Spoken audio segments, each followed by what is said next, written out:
ಸಾಧಾರಣ ಕಾಲದ 4ನೆಯ ಶುಕ್ರವಾರ. ಸಿರಾಕನ ಗ್ರಂಥದಿಂದ ವಾಚನ. ಶಾಂತಿ ಬಲು ಪಶುವಿನಿಂದ ಕೊಬ್ಬನ್ನು ಬೇರ್ಪಡಿಸುವಂತೆ ಇಸ್ರಾಯೇಲರಿಂದ ಮೀಸಲಾದವನು ದಾವೀದನೇ. ಸಿಂಹಗಳನ್ನು ಆಡಿಸಿದವನು ಆಡುಮರಿಗಳಂತೆ ಕರಡಿಗಳೊಂದಿಗೆ ಹಾಡಿದನು. ಕುರಿ ಮರಿಗಳೊಂದಿಗೆ ಆಡುವಂತೆ ಈತನೇ ಅಲ್ಲವೇ ತಾರುಣ್ಯದಲ್ಲಿ ಕವಣೆ ಕಲ್ಲನ್ನು ಕೈಗೆತ್ತಿಕೊಂಡವನು. ಬಲಾಢ್ಯನೂ ಜಂಬಕೋರನೂ ಆದ ಗೊಲಾತ್ಯನನ್ನು ಸಂಹರಿಸಿ ನೆಲಕ್ಕುರುಳಿಸಿದವನು. ಈ ಪರಿ ತನ್ನ ಜನಾಂಗದ ಅವಮಾನವನ್ನು ಹೋಗಲಾಡಿಸಿದವನು. ಇವನು ಮೊರೆಯಿಡಲು ಮಹೋನ್ನತ ಸರ್ವೇಶ್ವರನಿಗೆ ಶಕ್ತಿ ನೀಡಿದಿನಾತ ಇವನ ಭುಜಬಲಕ್ಕೆ. ಯುದ್ಧವೀರನಾದ ಆ ವ್ಯಕ್ತಿಯನ್ನು ಸಂಹರಿಸುವುದಕ್ಕೆ, ತನ್ನ ಜನಾಂಗದವರ ಕೀರ್ತಿ ಪತಾಕೆಯನ್ನು ಮೇಲೆತ್ತುವುದಕ್ಕೆ. ಎಂತಲೇ ಜನರು ಗೌರವಿಸಿದವರನ್ನು 10,000 ಗಟ್ಟಲೆ ಕೊಂದದ್ದಕ್ಕಾಗಿ, ಹೊಗಳಿದವರನ್ನು ಸರ್ವೇಶ್ವರನ ಆಶೀರ್ವಾದಗಳಿಗಾಗಿ ಮಹಿಮೆಯ ಮುಕುಟ ಕೊಡಲಾಯಿತನವನಿಗೆ. ಅದಕ್ಕಾಗಿ ನಾಶಗೊಳಿಸಿದನು ಸುತ್ತಲೂ ಇದು ಶತ್ರುಗಳನ್ನು ಸೋಲಿಸಿದನು. ತನ್ನ ವಿರೋಧಿಗಳಾದ ಫಿಲಿಷ್ಟಿಯರನ್ನು ಮುರಿದು ಪುಡಿ ಪುಡಿ ಮಾಡಿದನು. ಅವರ ಕಳಸ ಕೊಂಬನ್ನು ಹಾಗೆಯೇ ಇರುವುದು. ಇಂದಿನವರೆಗೂ ಪರಿಶುದ್ಧನೂ ಮಹೋನ್ನತನೂ ಆದಾತನಿಗೆ ಸಲ್ಲಿಸಿದನು ಧನ್ಯವಾದ. ತನ್ನ ಎಲ್ಲಾ ಕಾರ್ಯಗಳಲ್ಲೂ ಗಂಭೀರ ವಚನಗಳಿಂದ ಆತನನ್ನು ಕೀರ್ತಿಸಿ ಆಡಿದನು ಪೂರ್ಣ ಹೃದಯದಿಂದ. ತನ್ನ ಸೃಷ್ಟಿಕರ್ತನನ್ನು ಪ್ರೀತಿ ವಾತ್ಸಲ್ಯದಿಂದ ಇದಲ್ಲದೆ ಗಾಯಕರೆನಿಸಿದನು. ಬಲಿಪೀಠದ ಮುಂದೆ ಮಧುರ ಗೀತವನ್ನು ಹಾಡಿ ವಂದಿಸುವಂತೆ ವಿಜೃಂಭಣೆಯನ್ನು ತಂದನು. ಉತ್ಸವಗಳಿಗೆ ಉತ್ಸವ ಕಾಲುಗಳಿಗಿತ್ತನು. ಪೂರ್ಣವಾದ ಕ್ರಮ ಬದ್ಧತೆ ಏರ್ಪಡಿಸಿದನು. ಆ ಸಂದರ್ಭಗಳಲ್ಲಿ ಸರ್ವೇಶ್ವರನ ಶ್ರೀನಾಮವನ್ನು ಕೀರ್ತಿಸುವಂತೆ ಪವಿತ್ರಾಲಯದಲ್ಲಿ ಬೆಳಗಿನಿಂದ ಆ ಧ್ವನಿ ಕೇಳಿಬರುವಂತೆ ಸರ್ವೇಶ್ವರ ಪರಿಹರಿಸಿದನು. ಇವನ ಪಾಪವನ್ನು ಶಾಶ್ವತವಾಗಿಸಿದನು. ಅವನ ಕೀರ್ತಿ ಪತಾಕೆಯನ್ನು ಒಡಂಬಡಿಕೆ ಮಾಡಿ ಶಾಶ್ವತಗೊಳಿಸಿದನು. ಹರ ಸೊತ್ತಿಗೆಯನ್ನು ದಯಪಾಲಿಸಿದನು ಅವನಿಗೆ ಇಸ್ರಾಯೇಲರಲ್ಲಿ ಮಹಿಮಾ ಸಿಂಹಾಸನವನ್ನು. ಪ್ರಭುವಿನ ವಾಕ್ಯ. ದೇವರಿಗೆ ಕೃತಜ್ಞತೆ ಸಲ್ಲಲಿ.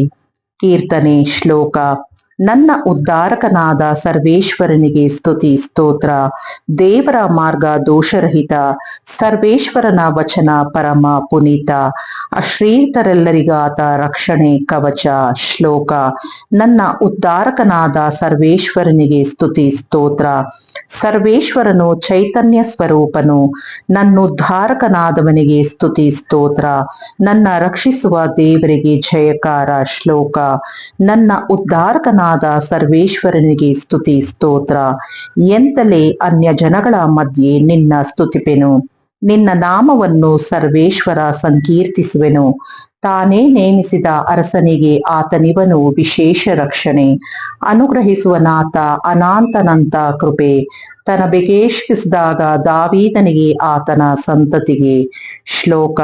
ನನ್ನ ಉದ್ಧಾರಕನಾದ ಸರ್ವೇಶ್ವರನಿಗೆ ಸ್ತುತಿ ಸ್ತೋತ್ರ. ಘೋಷಣೆ. Hallelujah hallelujah.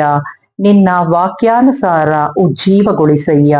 ಧರ್ಮಶಾಸ್ತ್ರವನ್ನು ಎನಗೆ ಅನುಗ್ರಹಿಸಯ್ಯ. ಹಲ್ಲೆಲೂಯ. ಮಾರ್ಕನು ಬರೆದ ಪವಿತ್ರ ಶುಭ ಸಂದೇಶದಿಂದ ವಾಚನ.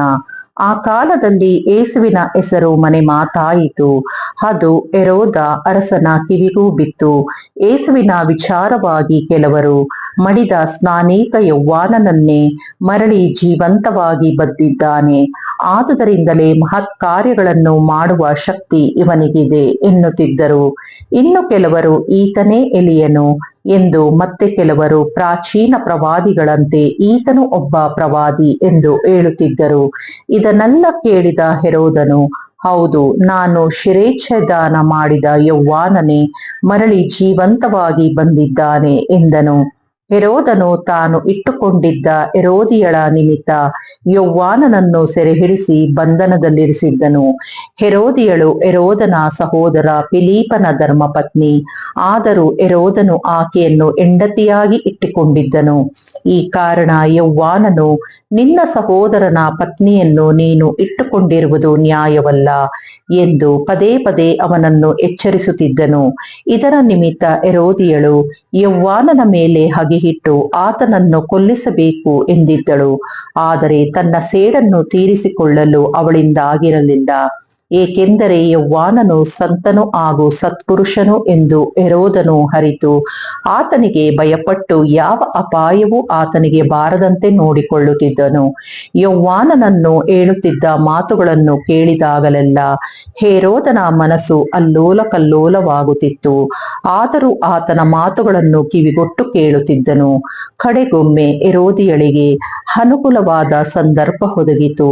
ಹೆರೋದನು ತನ್ನ ಹುಟ್ಟುಹಬ್ಬದ ದಿನಾಚರಣೆಯೆಂದು ಆಸ್ಥಾನರಿಗೂ ಸೇನಾಧಿಪತಿಗಳಿಗೂ ಗಲೀಲಿಯ ಪ್ರಾಂತ್ಯದ ಪ್ರಮುಖರಿಗೂ ಔತಣ ಕೂಟವನ್ನು ಏರ್ಪಡಿಸಿದನು. ಆ ಸಮಾರಂಭದಲ್ಲಿ ಹೆರೋದಿಯಳ ಮಗಳು ಔತಣ ಶಾಲೆಗೆ ಬಂದು ನರ್ತನ ಮಾಡಿದಳು. ಹೆರೋದನು ಅವನ ಜೊತೆಯಲ್ಲಿ ಭೋಜನಕ್ಕೆ ಕುಳಿತಿದ್ದ ಅತಿಥಿಗಳು ಅದನ್ನು ಬಹಳವಾಗಿ ಮೆಚ್ಚಿಕೊಂಡರು. ಆಗ ಅರಸ ಹೆರೋದನು ಅವಳಿಗೆ, ನಿನಗೆ ಏನು ಬೇಕಾದರೂ ಕೇಳು, ಕೊಡುತ್ತೇನೆ ಎಂದನು. ನೀನು ಏನು ಕೇಳಿಕೊಂಡರೂ ಸರಿ, ನನ್ನ ರಾಜ್ಯದಲ್ಲಿ ಅರ್ಧವನ್ನು ಕೇಳಿಕೊಂಡರೂ ಅದನ್ನು ನಿನಗೆ ಕೊಡುತ್ತೇನೆ ಎಂದು ಪ್ರಮಾಣ ಮಾಡಿದನು. ಅವಳು ತನ್ನ ತಾಯಿಯ ಬಳಿಗೆ ಹೋಗಿ, ಅಮ್ಮ, ನಾನು ನಿನ್ನನ್ನು ಏನನ್ನು ಕೇಳಿಕೊಳ್ಳಲಿ ಎಂದು ವಿಚಾರಿಸಿದಳು. ಸ್ನಾನಿಕ ಯೌವಾನನ ತಲೆಯನ್ನು ಕೇಳು ಎಂದು ಆಕೆ ಮಗಳನ್ನು ಪ್ರೇರೇಪಿಸಿದಳು. ಕೂಡಲೇ ಅವಳು ಅರಸನ ಬಳಿಗೆ ಧಾವಿಸಿ, ಸ್ನಾನಿಕ ಯೌವಾನನ ತಲೆಯನ್ನು ಇದೀಗಲೇ ಒಂದು ತಟ್ಟೆಯಲ್ಲಿ ತರಿಸಿಕೊಡಿ, ಇದೇ ನನ್ನ ಬೇಡಿಕೆ ಎಂದು ಕೇಳಿಕೊಂಡಳು. ಅರಸನಿಗೆ ಅತೀವ ದುಃಖವಾಯಿತು. ಆದರೂ ಅತಿಥಿಗಳೆಲ್ಲರ ಮುಂದೆ ತಾನು ಮಾಡಿದ ಪ್ರಮಾಣದ ನಿಮಿತ್ತ ಅವಳ ಕೋರಿಕೆಯನ್ನು ನಿರಾಕರಿಸಲಾಗಲಿಲ್ಲ. ಆದುದರಿಂದ ಅವನು ಒಬ್ಬ ಪಹರೆಯವನನ್ನು ಕರೆದು ಕೂಡಲೇ ಯೌವಾನನ ತಲೆಯನ್ನು ತರಬೇಕೆಂದು ಅವನಿಗೆ ಆಜ್ಞೆ ಮಾಡಿ ಕಳುಹಿಸಿದನು. ಪಹರೆಯನು ಸೆರೆಮನೆಗೆ ಹೋಗಿ ಯೌವಾನನ ತಲೆಯನ್ನು ಕತ್ತರಿಸಿ ಅದನ್ನು ತಟ್ಟೆಯಲ್ಲೂ ಇಟ್ಟು ಹುಡುಗಿಗೆ ತಂದುಕೊಟ್ಟನು. ಅವಳು ಅದನ್ನು ತನ್ನ ತಾಯಿಗೆ ಕೊಟ್ಟಳು. ಇದನ್ನು ಕೇಳಿದ ಯೌವಾನನ ಶಿಷ್ಯರು ಅಲ್ಲಿಗೆ ಬಂದು ಶವವನ್ನು ತೆಗೆದುಕೊಂಡು ಹೋಗಿ ಸಮಾಧಿ ಮಾಡಿದರು. ಪ್ರಭುವಿನ ಶುಭ ಸಂದೇಶ. ಕ್ರಿಸ್ತರೇ, ನಿಮಗೆ ಸ್ತುತಿ ಸಲ್ಲಲಿ.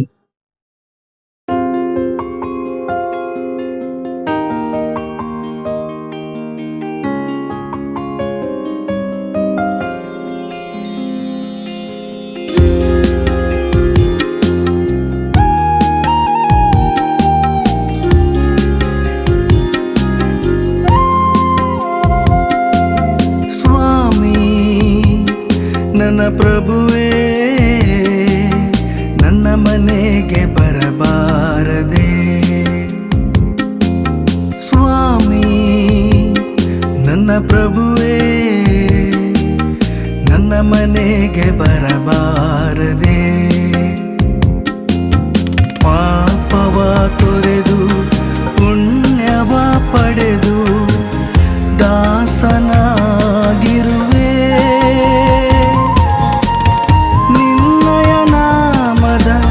ಜಪವನ್ನು ತಪ್ಪಿಸುತ್ತ ನಿನ್ನನ್ನು ಕಾದಿರುವೆ.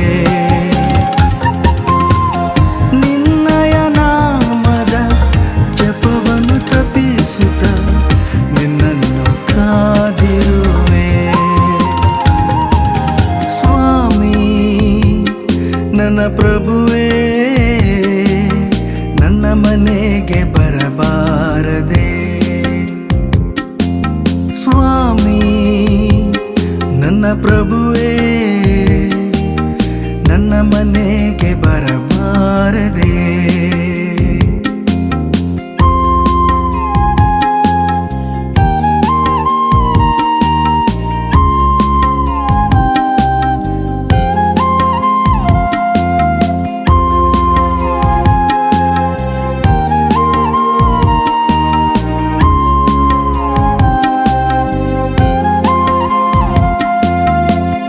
ಜೀವಿಸೋ ಈ ಭೂಮಿ ನಿಂದಲ್ಲವೇ, ನಾ ಸೇವಿಸೋ ಈ ಗಾಳಿ ನಿಂದಲ್ಲವೇ. ನಿನ್ನಿಂದಲೇ ಎಲ್ಲ, ನಿನಗಾಗಿಯೇ ಎಲ್ಲ, ಈ ಜೀವದ ಒಡೆಯ ನೀನಲ್ಲವೇ.